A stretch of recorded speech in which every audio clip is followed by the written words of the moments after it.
السلام علیکم ورحمۃ اللہ وبرکاتہ۔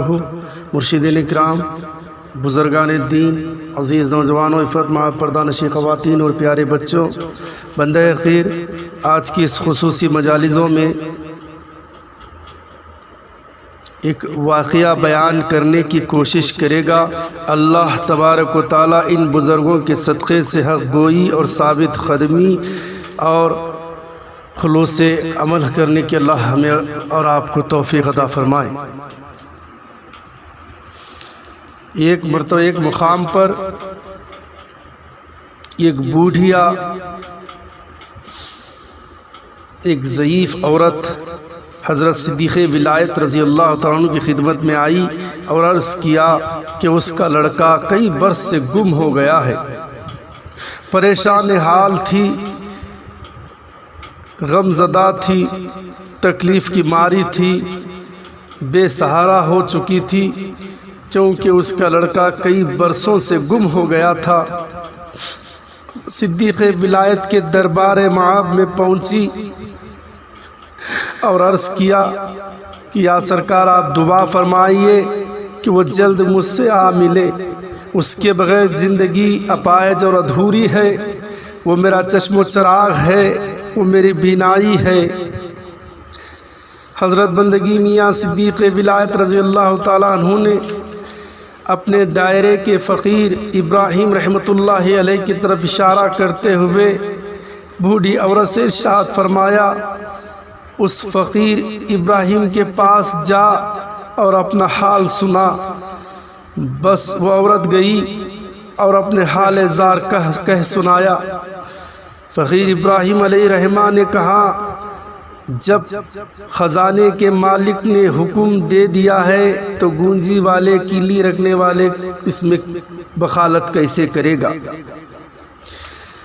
آپ نے فرمایا کہ جا، تیرا لڑکا بحکم خدا تجھے گھر میں مل جائے گا۔ جب وہ گھر آئی، آنکھوں میں آنسو ہیں، حسرت بھری نگاہوں سے قدم بڑھاتی ہوئی گھر کی طرف دوڑتی ہوئی گئی اور وہ اپنے لڑکے کو وہاں موجود پایا۔ سخت حیرت میں ہوئی، لڑکے سے پوچھا، بیٹا اتنے دنوں سے کہاں تھا؟ اب کیسا ہے؟ کیا حال ہے؟ کیسی طبیعت ہے؟ کیا ماجرا ہے؟ دم پر دم سوال کرنے لگی اور جواب دیا، بہت دور کسی دوسرے ملک میں تھا، اس وقت بازار میں تھا، اچانک تیز ہوا چلی، آنکھیں بند ہوئی، اس کے بعد کا حال مجھے معلوم نہیں، جب آنکھیں کھلی تو میں خود کو یہاں پر پاتا ہوں، میں خود کو یہاں پر بات پاتا ہوں۔ عزیزان محترم، بندگی میاں رضی اللہ تعالیٰ عنہ کے صدقے اور طفیل سے فقراء کرام کو بھی وہ مقامات حاصل ہو گئے تھے جن کے تعلق سے اللہ کے نبی صلی اللہ علیہ وسلم نے فرمایا، اور علماء کرام فرماتے ہیں، لسان الفقراء سیف الرحمن، فقراء کی زبان رحمان کی تلوار ہے۔ اس کا مطلب یہی ہوا، فقیر جو کچھ اپنی زبان سے کہہ دیتا ہے اللہ تعالیٰ کے فضل و کرم سے بالکل وہ ہو جاتا ہے۔ عزیزان محترم، اسی لیے اللہ کے نبی صلی اللہ علیہ وسلم نے فرمایا، حب الفقراء ضیاء الدین، فقیروں کی محبت دین کی روشنی ہے۔ بندگی میاں رضی اللہ تعالیٰ نے اس طرف اجاگر کیا۔ آئی تو عورت آپ کے دربار اقدس میں، آپ نے فقراء کی مقام و مرتبہ بیان کرنا تھا، اس کے پیشن گوئی اللہ کے نبی نے فرمایا تھا، وہ بتانا مقصود تھا۔ اس بوڑھیا اور غمزدہ ماری کی دعا کو، اس کی جو ضرورتوں کو آپ نے پورا کیا، اسی لیے آپ نے بتایا کہ فقیر کس مقام پر ہوتا ہے۔ فقیر یاد رکھیے، فقیر کی لفظی تعریف بھی یہی ہے، وہ کسی چیز کا مالک نہیں ہوتا اور نہ ہی کوئی شے اس کی ہوتی ہے، وہ سوائے اپنی ہر ذات کو فنا، اس کی دولت، اس کا سرمایہ صرف ایمان اور عقیدہ ہی اس کا سرمایہ دولت ہوا کرتا ہے۔ اور وہ عزیزان محترم، وہ دل کے ہر میل سے پاک ہوتا ہے، وہ ہر ایک کے لیے اس کا سینہ صحیح و سالم ہوتا ہے، اس کے قریب اللہ کے بندے سب یکساں ہوتے ہیں۔ اس کی نظر میں نہ ہی کوئی اپنا اور نہ ہی کوئی پرایا ہوتا ہے، اس کا دل ہر ایک سے برابر محبت رکھتا ہے، جو کچھ آتا ہے سب کو عطا کر دیتا ہے، بظاہر دکھتا فقیر ہے مگر وہ سب کو نواز دیتا ہے، جہاں پر بادشاہ بھی اس کے دربار کے غلام بنے ہوتے۔ یہ عزیزان محترم بندگی میاں رضی اللہ عنہ کے تیرے کا واقعہ ہے عزیزان، جہاں پر ہر ایک ضرورت مندوں کی ضرورت پوری ہوا کرتی تھی۔ تو آج ہم دعا کرے حضرت کے صدقے اور وسیلے سے، اے اللہ خاتمین علیہ السلام کے وسیلے اور بندگی میاں کے صدقے اور طفیل سے آج بھی کئی نوجوان، کئی بچے معصوم اپنے ماں باپ سے دور ہیں، ان کے خدمت سے، ان کے حقوق ادا کرنے سے عاجز ہو چکے ہیں اور کوتاہی برتتے ہیں، اللہ کو راضی کرنے کی کوشش کرتے ہیں، جبکہ اللہ فرماتا ہے کہ ماں باپ کی رضامندی اللہ کی رضامندی ہے، ماں باپ کی ناراضگی اللہ سے ناراضگی ہے، والدین کو ناراض کر کے اللہ کو راضی نہیں کیا جا سکتا، ان کا بہت بڑا مقام و مرتبہ ہے۔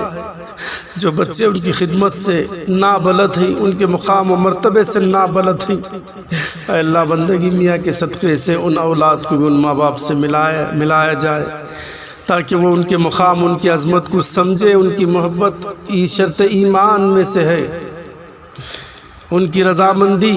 اللہ تعالیٰ نے ایک مقام پر اپنی عبادت کے بعد کہتا ہے کہ والدین کے حقوق ادا کرنے کی بات کہتا ہے، اور کہتا ہے کہ ان کے سامنے اف تک نہ کرو۔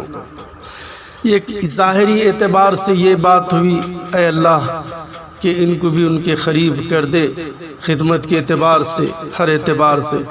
اور دوسری بات، حقیقی ایمان ان کی ماں اور سرمایہ ہوا کرتا ہے۔ آج کئی نوجوان غلط لوگوں کی سنگت اور صحبتوں کی وجہ سے ایمان اور عقیدے سے بدظن ہو چکے ہیں، جو ایمان کی دولت کو گوا بیٹھے ہیں، جو ایمان اور عقیدت کی ماؤں سے وہ دور ہو چکے ہیں۔ اے اللہ انہیں بندگی میاں رضی اللہ تعالیٰ عنہ ان کے فقراء کے صدقے اور طفیل سے اے اللہ ان کو سمجھ اور صحیح علم اور عرفانیت عطا فرما، تاکہ وہ صحیح حق کی روشنی کی طرف واپس لوٹائے۔ اے اللہ جو نوجوان بچے شراب کے نشے کے عادی ہو چکے ہیں، غیر لوگوں کی سنگتوں میں برائیوں کی عادی بن چکے ہیں، بندگی میں اور ان کے فقراء کے صدقے سے اے اللہ ان نوجوانوں کو ہدایت عطا فرما، اے اللہ ان کو عقل سلیم عطا فرما، اور ان کو صحیح اور غلط فیصلے کرنے کی انہیں تمیز عطا فرما۔